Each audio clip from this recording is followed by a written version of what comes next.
What's up, agents? Welcome back to the channel, or welcome to the channel if it's your first time here. Today I'm going to use a bit of a different format than I've been using before.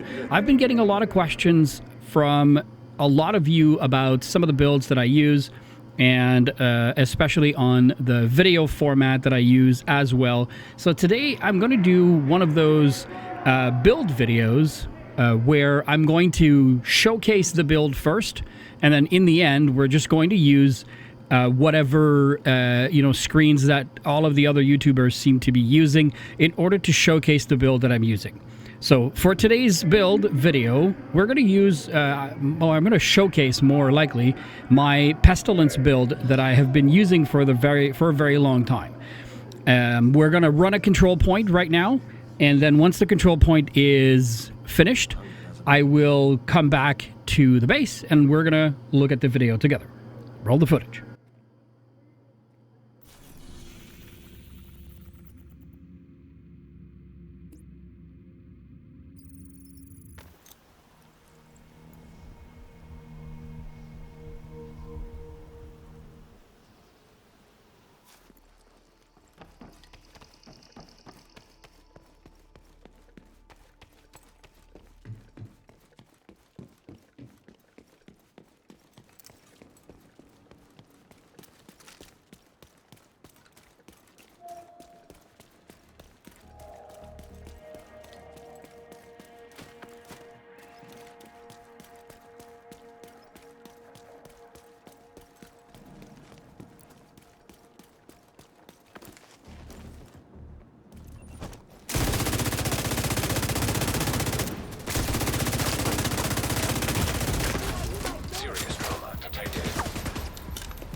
Detected.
Hostiles guarding location nearby.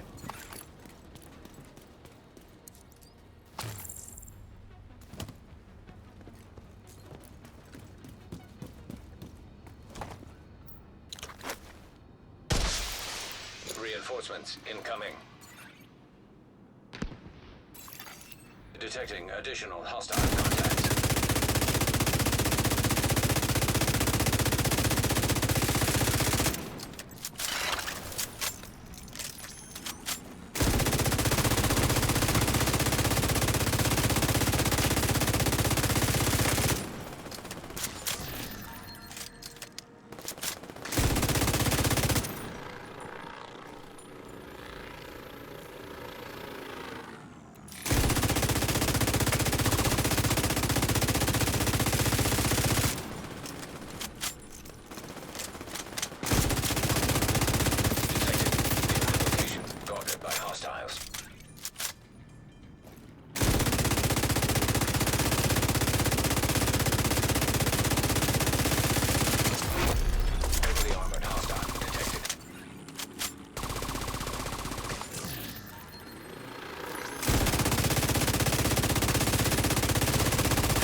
Friendly combatants detected.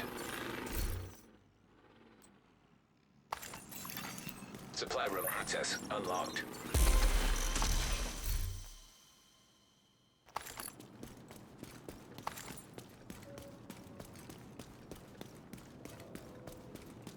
There you have it. In real time. Not easy, not perfect. But what we're going to do is I'm just going to... Because, you know, you finish a control point, you pick up the goodies. Hostiles guarding location nearby. And then you go home and then we talk about it.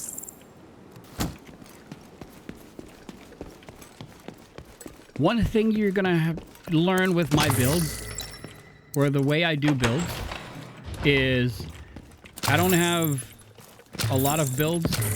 I'm not the best at making them. And if you come to my stream, Monday to Thursday, 8 to 11 p.m. Eastern Time, and you have a suggestion that I can add to my build, I will try it. Alright, so let's go back to base so I don't get shot at while we look at the numbers.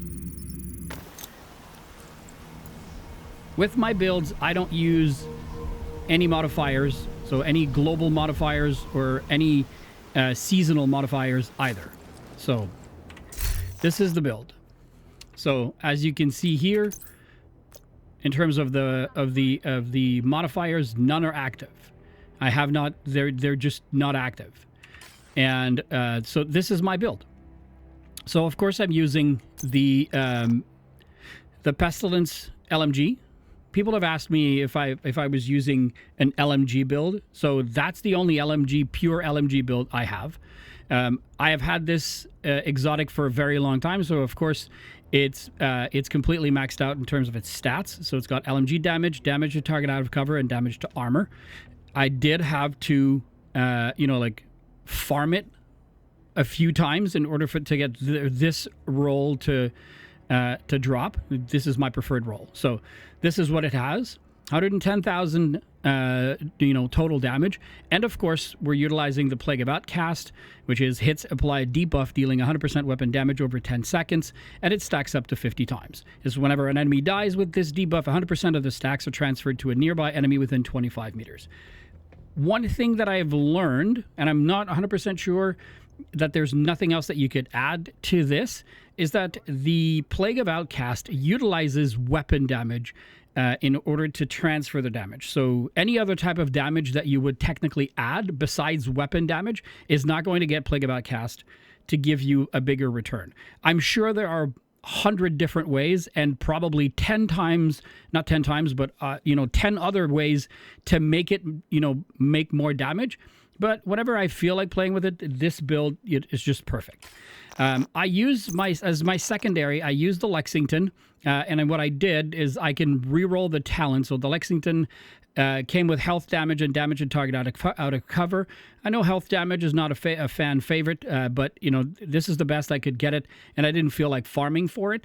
And because it came with these three, then that means I just had to max it out and then utilize the talent close and personal. I use it whenever I'm reloading that LMG, which takes a heck of a long time, and the rushers will absolutely try to rush you because that's what they do, and so I'll use this to get myself out of a jam. But most of the time I'll be using the Pestilence. For the mask, I chose a very simple Fenris. You'll see that none of my stats and none of the mods I have on it are maxed out. I'll show you the stats in the end. So it has weapon damage, crit hit chance, headshot damage because that's what it rolled. And I've said this before on stream. When I first started playing this game, what I used to do is instead of refarming until I found the core and the attributes that I wanted on a weapon, I would just go into the recalibration and recalibrate weapon damage to weapon damage because I wanted to gain access to the 15% weapon damage immediately because I was not thinking about synergy and how everything sort of filters into one another and then creates a better build. So that's the only one I have right now. So I have weapon damage on it, crit hit chance, and then I have headshot damage. And as you can see, I'm in the process of maxing it out, but it's not. And I put a crit hit damage mod on top of it. For the backpack, I don't like to move when I use the LMG, which is why I utilize not like, for instance, a lot of people would say use the Memento. I don't like to run around. So what I did is I chose a Seska backpack with the talent Unstoppable Force. Basically, killing an enemy increases total weapon damage by 5% for 15 seconds. And this kind of ties into the Pestilence, what I feel is the Pestilence biggest attribute, which is weapon damage. It helps the Plague of Outcast to tick. And whenever it ticks and then takes down another enemy, then you're automatically, because of Unstoppable Force, you get more weapon damage. And so as you shoot or as you keep going into the fight and the fight is ongoing, then the Pestilence works really well. Again, this is a Seska. This is the one that dropped, and so it has weapon damage, headshot, armor regen, but I really wanted the talent Unstoppable Force, so I just kept it as it is. So it has a little bit of armor regen, not that it's going to do anything like really, game changing with this one. It's not, but this is this anyways. Then I used a Walker Harris chest piece. With the talent Obliterate, so it's basically critical hits, increase total weapon damage. And again, so the synergy here is to increase the weapon damage because that's what helps the Plague of Outcast. By 1% for 10 seconds, it stacks up to 20 times. It has weapon damage, health, critical hit damage, and I put a critical hit damage mod in it. My gloves, goes without saying, are using the Contractor's gloves because of that 10% LMG damage, plus that pre-rolled 8% damage to armor. I re-rolled crit hit chance on it, and then weapon damage, of course, is there. So it came with these two completely maxed out, and I just had to change crit hit chance. So this was a god roll when I found it. As far as the holster, I'm using a second Walker Harris here, which unlocks the plus 5% damage to armor. It's very basic roll, weapon damage, crit hit chance, crit hit damage that I re-rolled on it. And then finally, I use, with this build, the Sawyer's knee pads. It gives me a little bit more armor, so it doesn't make it tanky in any way, shape, or form. But I use it because of the Stand Your Ground talent. So it's basically, it increases weapon damage by 3% each second you're not moving, and it stacks up to 10 times, which means if I haven't been moving for about 10 seconds, I get plus 30% weapon damage, which ultimately helps the Plague of Outcast to tick a lot harder. And I think that one of the secret talents about this knee pads is the fact that you cannot be staggered by explosions. So this means it does not stop the flow of me shooting if they're throwing grenades my way. They can still hurt me. Yeah, we get that. It's going to take my health away or my armor away, but it's not going to stagger me, which means it doesn't prevent me from keeping up with the fight and then shooting at enemies to up the tick of the Plague of Outcast. For the skills, I'm using the Reviver Hive because, it's not a tanky build, so you need a fallback, and as you saw in the video in the beginning, there was no edits, so whatever you saw is whatever happened. I got downed in the first few seconds of the fight, so that's why I have that. And I am a believer in the Striker Drone because of how much chaos it creates. Like it generates a lot of, the enemy gets, it generates a lot of aggro, and the enemies get attracted by it. So let's look at the stats. So in terms of stats, I get 110,000 weapon damage. I get 36% crit hit chance, 102.9% crit hit damage, and I get 19% armor damage. And then if I look, I've never done one of those. So I get plus 103% all weapons damage bonus, 25% assault rifle damage bonus, and 25% light machine guns or LMG damage. And in terms of the other items that we kill, so I have only 913,000 armor.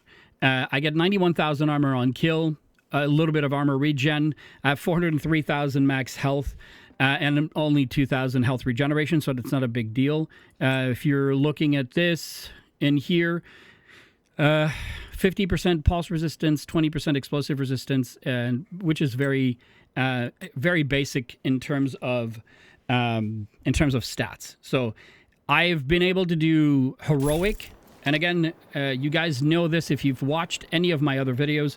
I absolutely love to do builds for folks to be able to just take with you and then play no matter where you play. So Like this, because I don't have any seasonal modifiers on it or any type of modifiers at all, it just means that it's a viable build regardless of what you do. So that's my build for today. I hope you guys enjoyed, and I don't normally do this format. Simply, I'm doing these because I'm currently on vacation, which is why you're seeing this format today. But hopefully, you guys enjoy. And if you have any suggestions as to which build you would like me to look at next, just let me know in the comments below. Please remember to subscribe, follow if you're on any of the other social media, and I'll catch you guys on the next ones. Later, folks.